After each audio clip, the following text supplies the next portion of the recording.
Hi, this is Stephanie Miller from The Stephanie Miller Show. Please enjoy this exclusive clip from my show on Political Voices Network.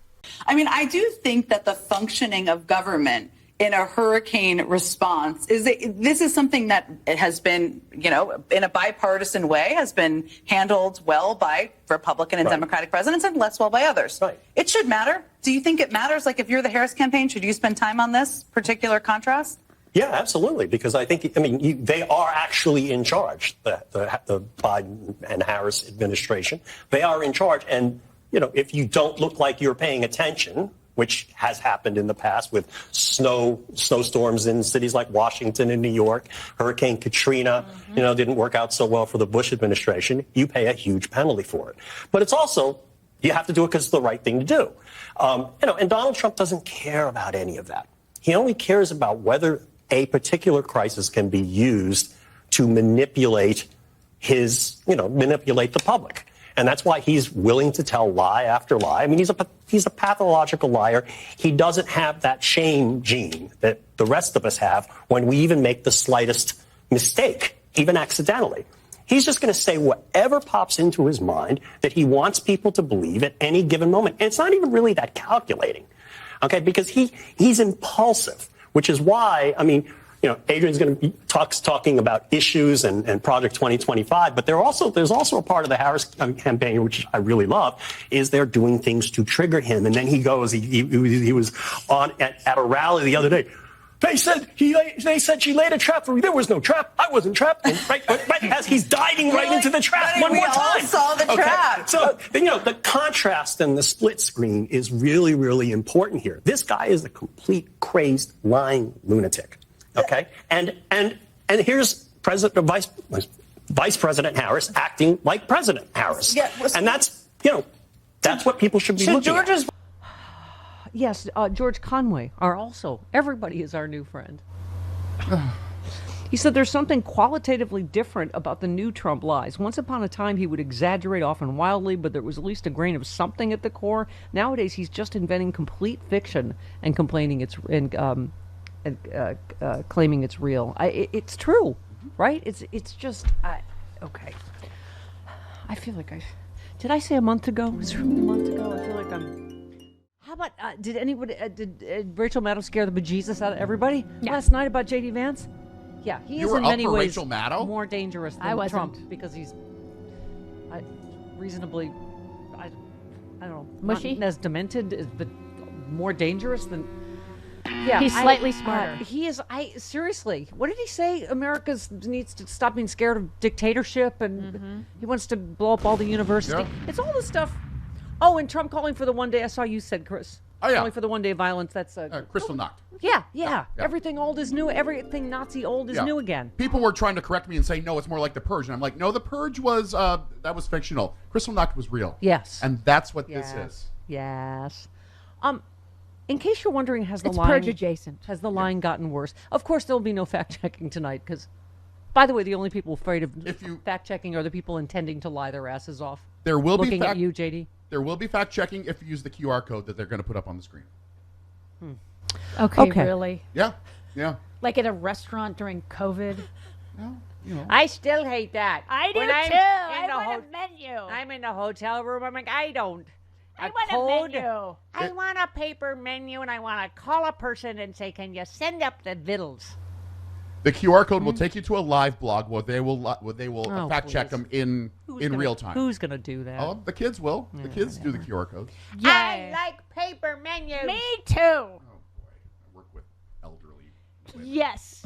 I'm the elderliest of them all. Some things changed forever from COVID, and they suck. Anyway. Oh, and did you see that Jason Miller called Tim Walz effeminate? Yes.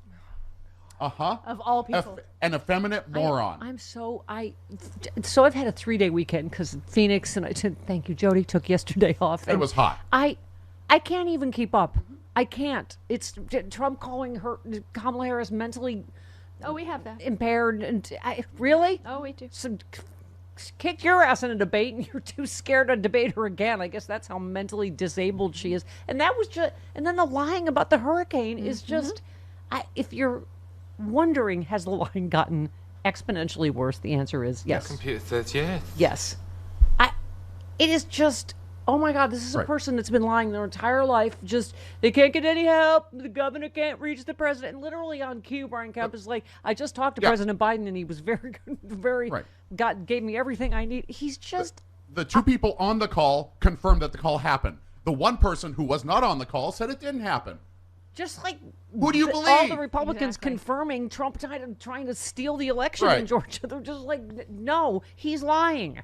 I mean, okay. And thank you, Joe from Jersey, my beloved. She said, don't ask Biden why Trump is telling a bunch of lies about him. Ask Trump why he's telling the damn lies. Mm-hmm. Right? It's just this whole news coverage.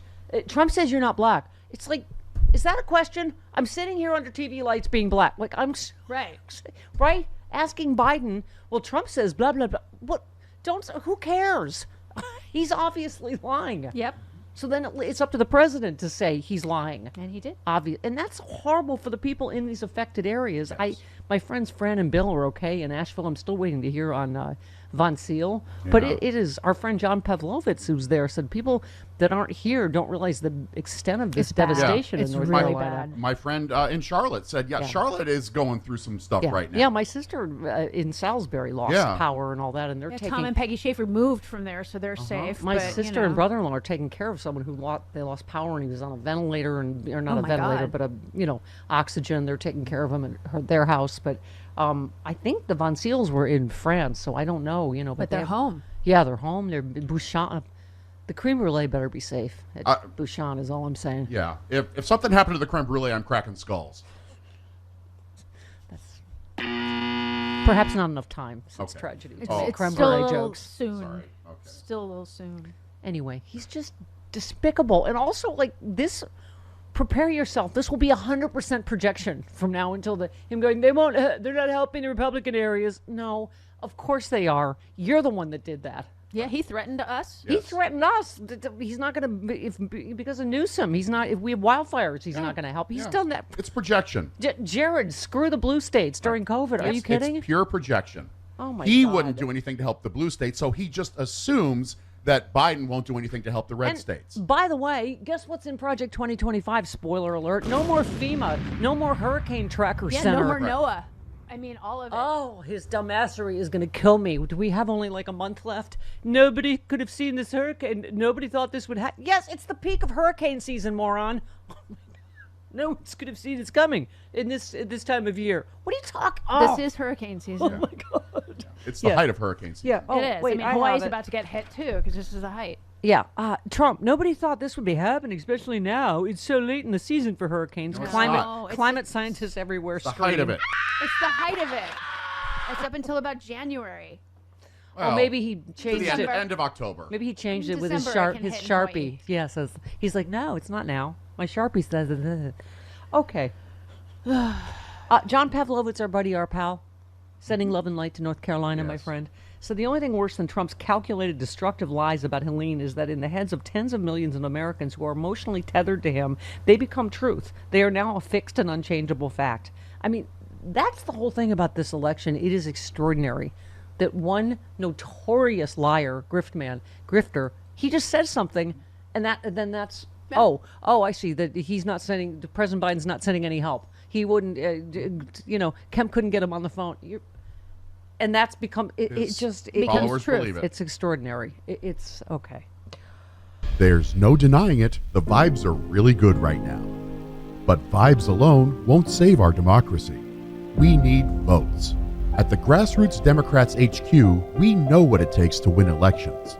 Knocking doors, making calls, sending texts, and writing postcards.